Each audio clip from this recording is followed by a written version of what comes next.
Hi, this is Tom from Fantasia Music, and today I want to show you how to get from this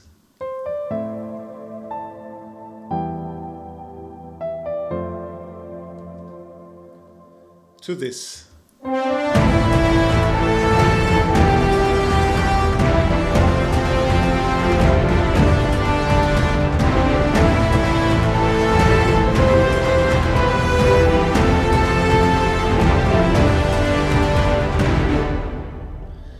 Okay, I will show you step by step what instruments I used, what plugins I used, and just every single step, how I started this track and how it turned out to sound like this with only 12 instrument tracks. Let's start with the piano.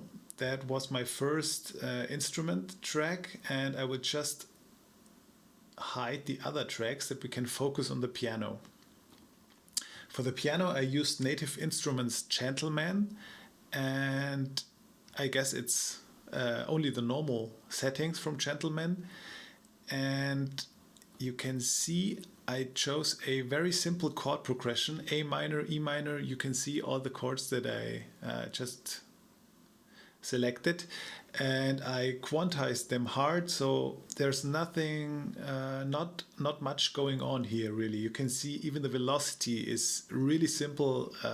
I didn't take a lot of effort in this, to be honest, but I created a melody, a very simple melody line. The only thing that's going on additionally is an instance of Black Hole. Black Hole is a spacey reverb plugin from Eventide, and I really like that plugin on the piano. So we can open it, that you can see the settings that I have for Black Hole. I guess maybe this is also the normal settings, the default settings. Let's just have a listen with and without the Black Hole. So this is without.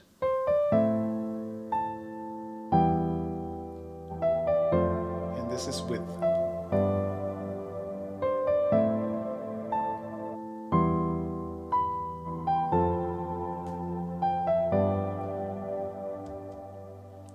So you can just see it's a very simple melody, a very simple chord progression, and just one plugin. After that, step 2 is I added a string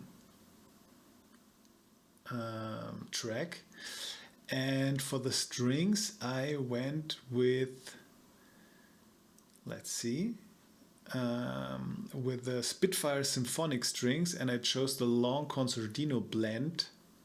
So let's just listen to them together.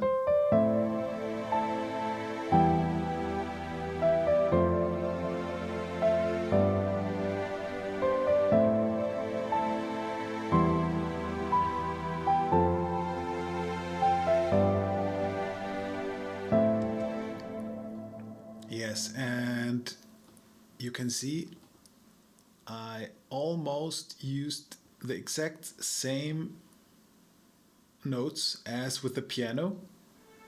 I only put the A 1 octave higher. That's the only difference if I click from the instruments from the piano to the strings. What I did here additionally is I put in a little bit of automation so that it's not 100% on the same level. It just moves a little bit.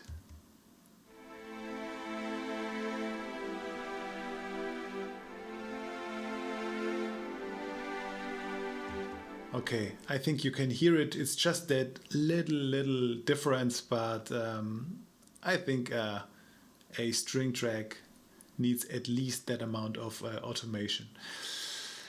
Okay, but this is not the only string track that I added. We have another one that is, I guess, also from Spitfire Audio. Yes, it's also from Spitfire Symphonic Strings, and I used the Ensemble's long patch. Let's have a listen on them alone.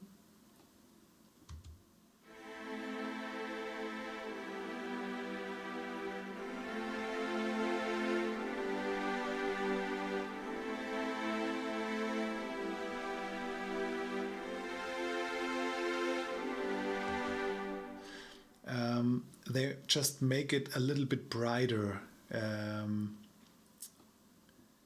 Let's see if they are playing the exact same notes. Yes. So I really just copied the instrument track from the Strings Concertino Blend to this one. And let's have a look on the automation. It's almost the same, a little lower, but also not much going on, okay? So that's all we did for these two instrument tracks. And I'm a great string fan, so I added a third instance of strings. And it's from one of my favorite companies. It's from Cinematic Studio Series, the oldest library of them. It's Cinematic Studio Strings. Cinematic Studio Strings is a great library and gives that whole composition another vibe. You can just have a listen.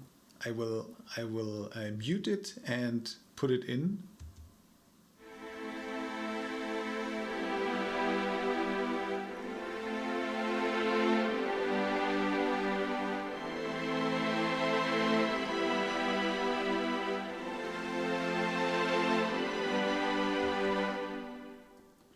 So you can see if I just focus on the Cinematic Studio Strings. Just one moment. Yeah.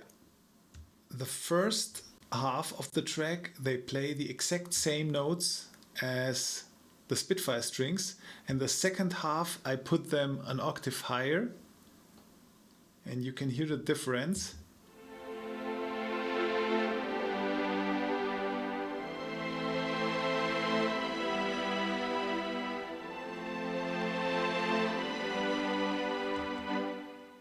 Okay, that's exactly what I wanted to make it an octave bigger or higher. Let's say that. But also here you can see there's just the same velocity, so really not much going on with that string section. But altogether, I think we created a great melody line in the background to our piano. Okay.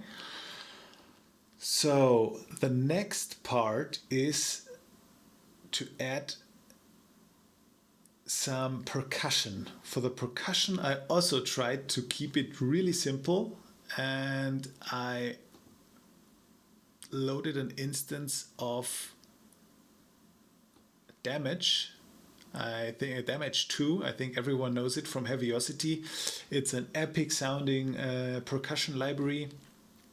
And I used the Monsters Low Performance patch to create this.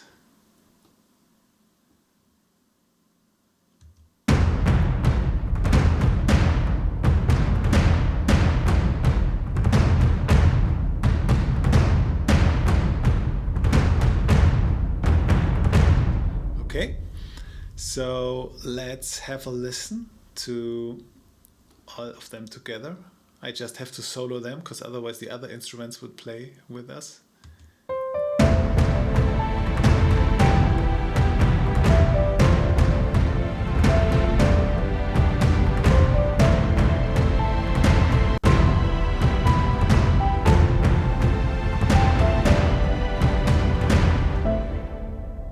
Okay, so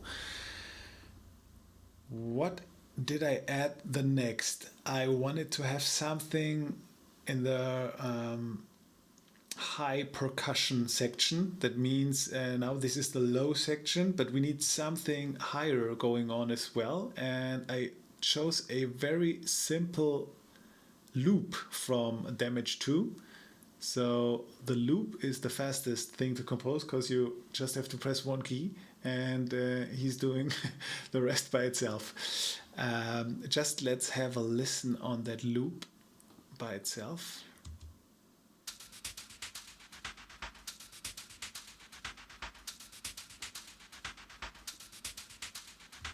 Okay, and you can see it's just one single note, but together with the low percussion, it sounds like this.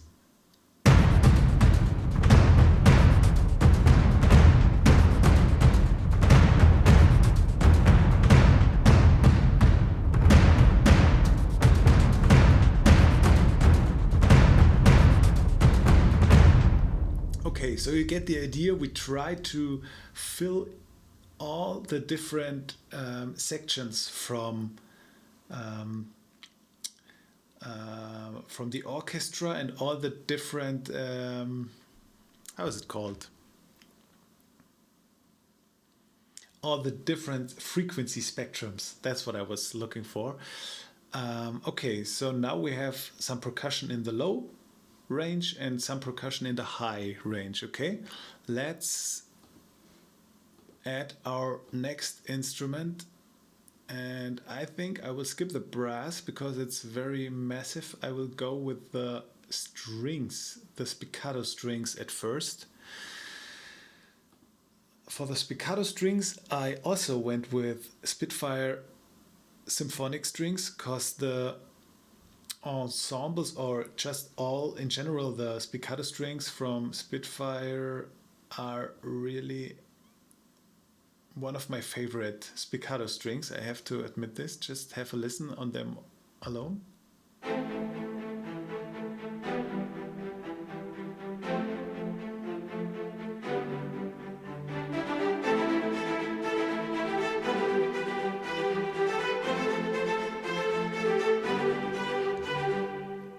Okay, let's have a look at this step by step. So I started with a very simple pattern. Yeah, let's just see it here.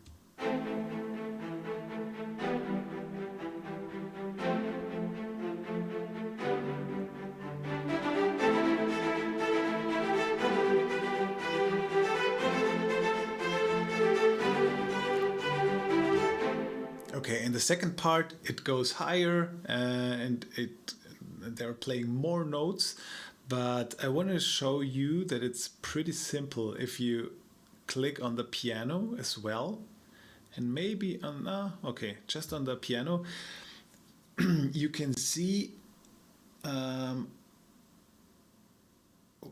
let's say it otherwise.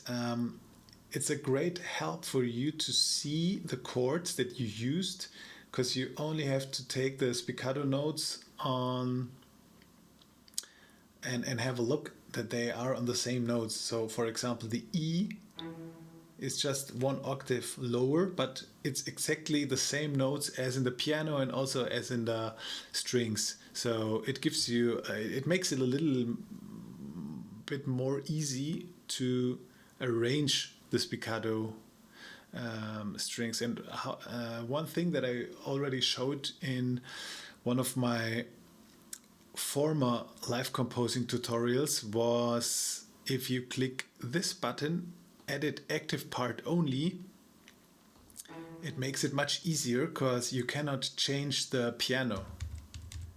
As you see, when I click like here, it only selects the active part. That's what this button does, and this is very helpful if you want to blend in another instance in the background. Yeah.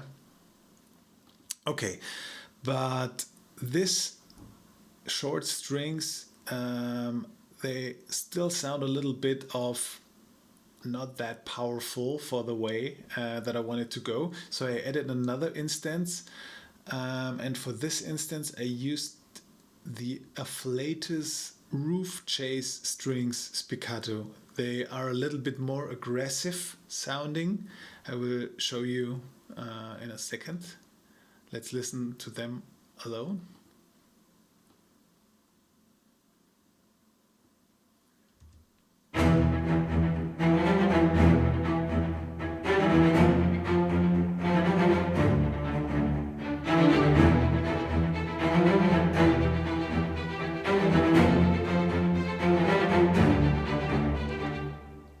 Okay, and if we mark them together, you can see, if we click on the red ones, They play a little bit of a different tempo and not exactly the same melody, otherwise it would sound boring. Now it gets more interesting. They play faster, and both together sound like this.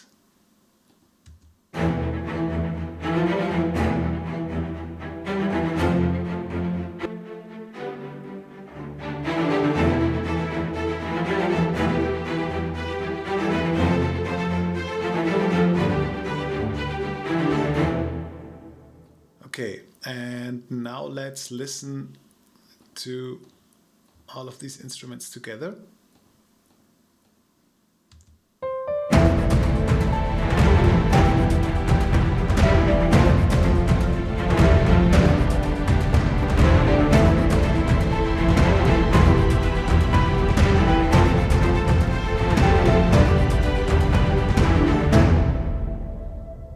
Okay, now it gets interesting, and it feels like there's something going on. Okay. Next, I chose to have a double bass lane, and for that double bass, I chose, let's see, from Cinematic Strings 2. This is the older library from Cinematic Studio Strings, and to be honest, they are still one of my favorite string libraries out there, because they have a very cinematic sound, and that's the kind of music that I like. But I used it here only for the bass. Let's have a listen on their own.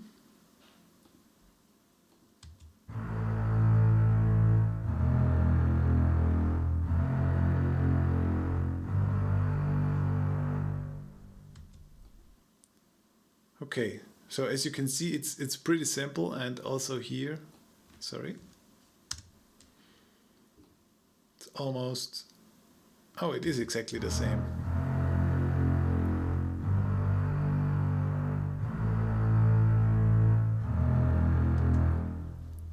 Okay, and if we listen to all of this together, let's see what the double bass brings or adds to the whole composition.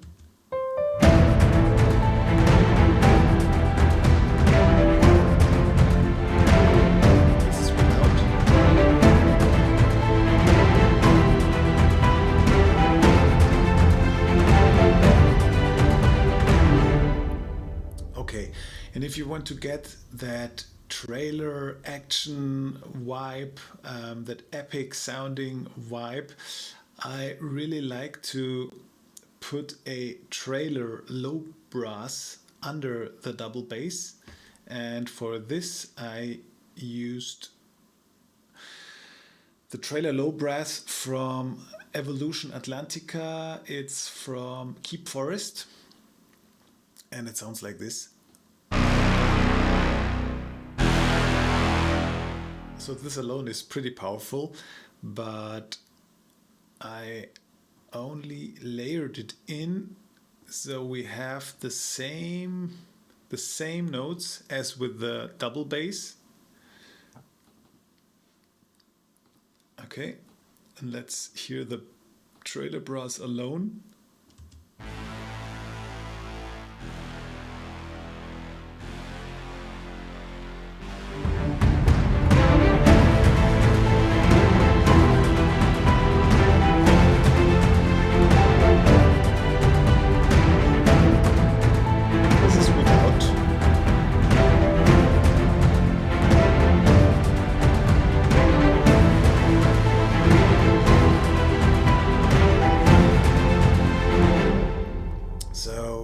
Here it gives that extra touch of aggressiveness to the track. Just to show you, for the first part I used a velocity of 50, and in the second part I put it a little bit higher, so it's 64. Okay, now we are almost at the end. I have an instance of a low brass. It's this one, And for the low brass, I used, I guess it was from Nucleus. Yes, it's from Nucleus, from Audio Imperia. I used the low brass patch in the modern mix, and I changed the via key switch from sustained to staccato. You can just, I try to leave it both open that you can see it.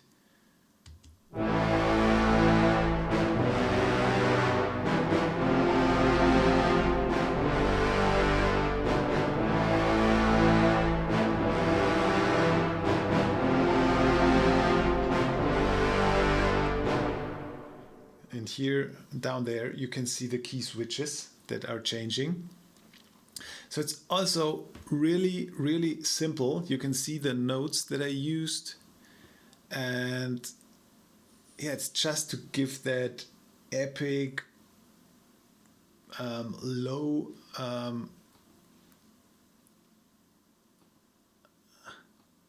support. Yeah, let's say it like this.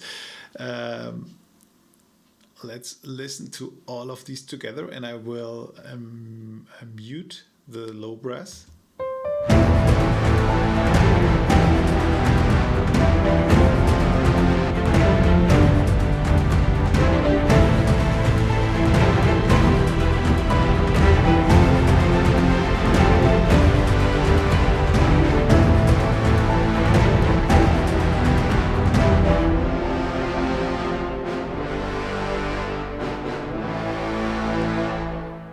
Okay, so we already have 11 instrument tracks. There's just one missing, and this is the horns. What are the horns doing? The horns are from Cinematic Studio Brass. Actually, also one of my favorite brass libraries. I used the sustain legato patch, and they are playing the main melody, the same melody as my piano was playing in the beginning, just one octave lower. Okay, so you can just have a listen here on them alone. Sorry, that's not only the horns alone, that's everything together. That would be really powerful.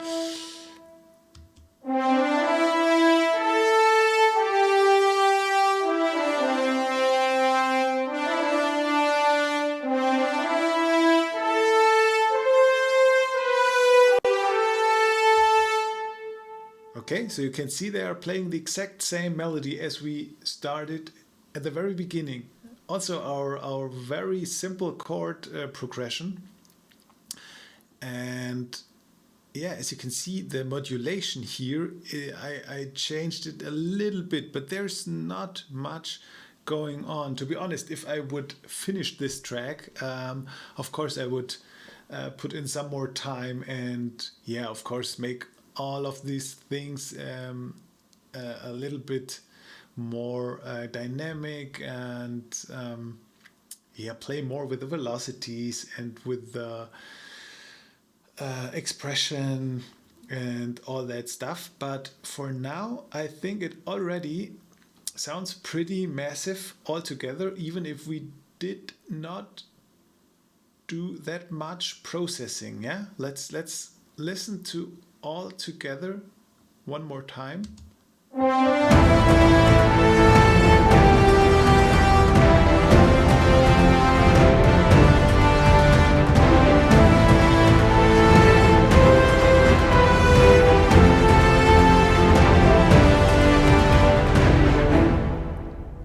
So I don't know what you say, but in my opinion, this sounds already pretty massive, even if we have not done a lot of plugins and put plugins on them and something like that. But I wanna show you anyway some things that I used here. let's start with the reverb. Yeah, I guess everybody wants to know which reverb I'm using. For this one, I used an instance from Seventh Heaven.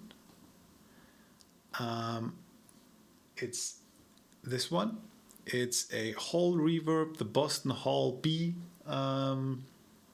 reverb. I think it's a very popular one, and I use it as a send. That means I don't put it on the inserts of the track. I route all of the strings to a strings bus. Okay, but that's something different. But I use this strings bus and send it into the reverb. Just have a listen and a look.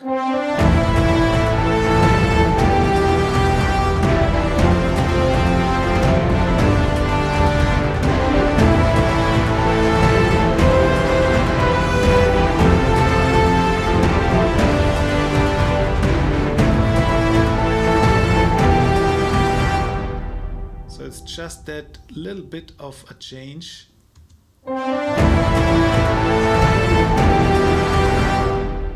So this is without, so you can hear it stops immediately. It's just that little bit, but it makes a huge difference if we have a look at all together. Okay, so what did I do for mixing here? To be honest, I didn't mix a lot. Like I told you, I put the black hole on the piano, and for the mixing, let's see. Oh no, let's start here. What I have on my bus. This is one of the buses that I told you. I call it Symphony. Actually, all my instruments are going in there, but not the percussion. So if I solo this, you see it solos everything. Okay, but the piano maybe. Well, no, also the piano not. Okay, everything other than the piano and the percussion. So it's all this.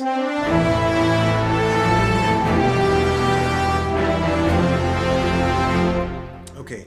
And I used an instance of Clariphonic. Clariphonic is a plugin from Kush Audio. I really like it, and I can recommend it a lot. It gives a lot of clarity to your mix. I didn't use extreme settings, but I will just switch it on and off, and if you're listening with headphones, you will clearly hear a difference. Let's put it off.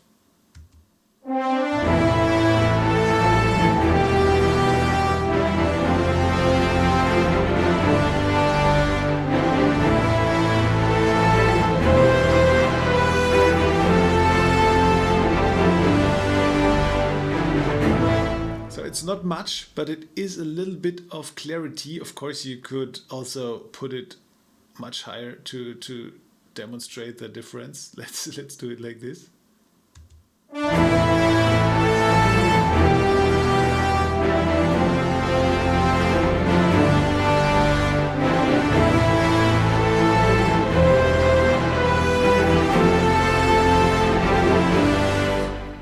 But I didn't want to put it that extreme, because I guess you can adjust it in the end.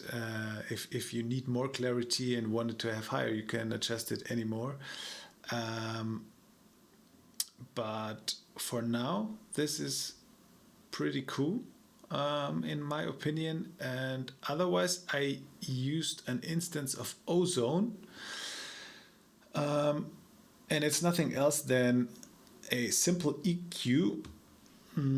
I will show you all together just what this EQ does. It cuts a little bit in that area of 480, 500 hertz and raises the high frequencies. Let's just listen to all, if you hear the difference.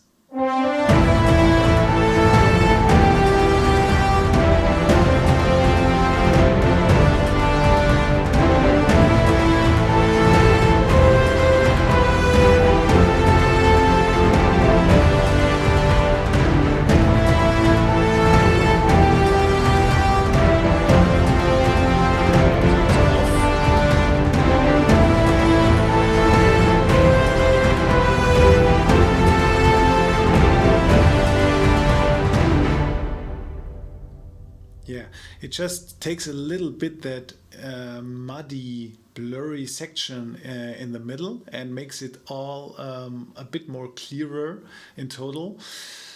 But yes, that's what's going on so far. So I did not do a lot of processing. Maybe I show you on my final master bus. I have 3 more plugins. A limiter from FabFilter. Actually, he's not raising the volume here. He's just cutting the peaks so that there's no clipping.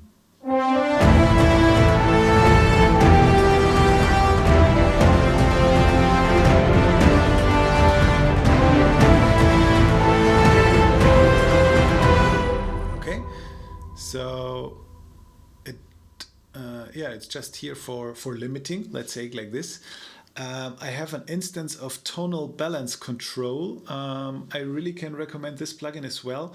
It shows you the different levels where your mix should be in. That means it's divided in a low section, a low mid section, a high mid section, and a high section. Yeah, and I created my own preset. It's called Epic. You have some presets.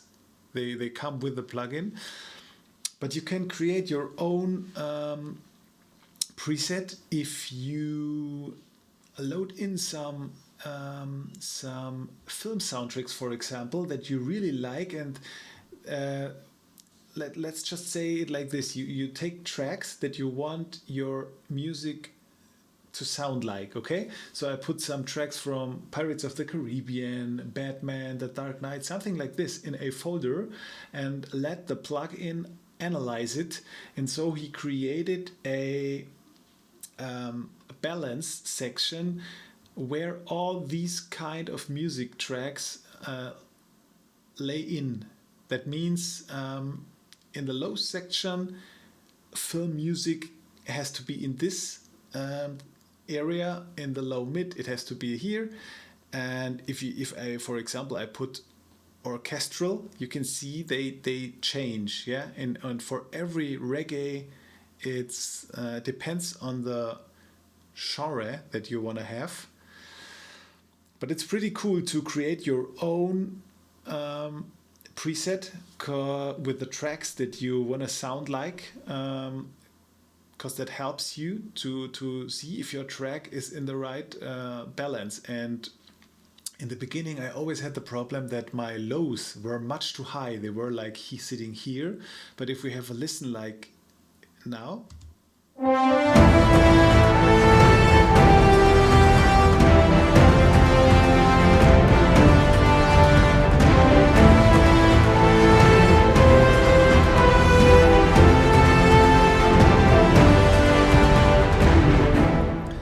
So I'm pretty satisfied when I see that my mix is lying somewhere like this. That means that you made a good job in, let's say in just balancing the volumes and everything.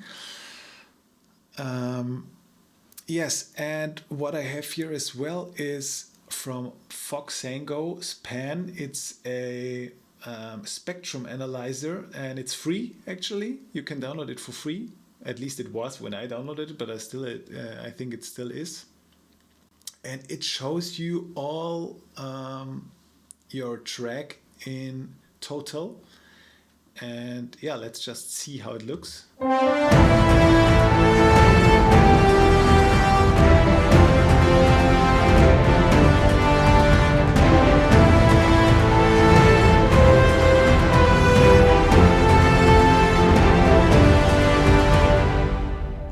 Okay,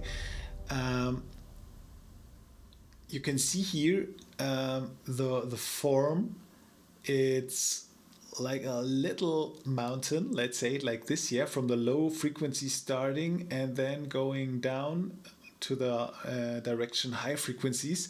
I once saw a video from, I think, Alex Mukala, and he explained that a track should look like this. He's also an epic composer, so I'm just talking about this kind of music.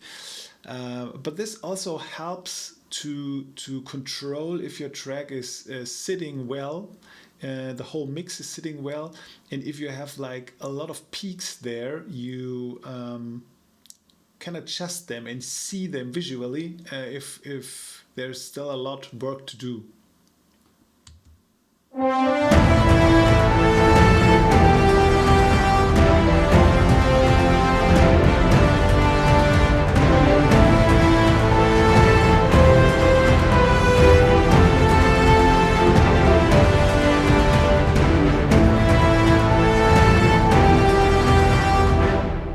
Yeah, that's pretty much it. We created an endless, epic track. I hope you had fun. You enjoyed this creation process. Yeah, it's a little bit different than my formal live composings, but I personally think it's an interesting approach, as this video is not like 2 hours, 3 hours like my last ones. Just let me know what you think of this kind of videos, and of course, if you liked it, please hit the bell and subscribe to my channel. That would be great, and I hope to see you next time. Let's just listen to the final track one more time, and yeah, bye bye.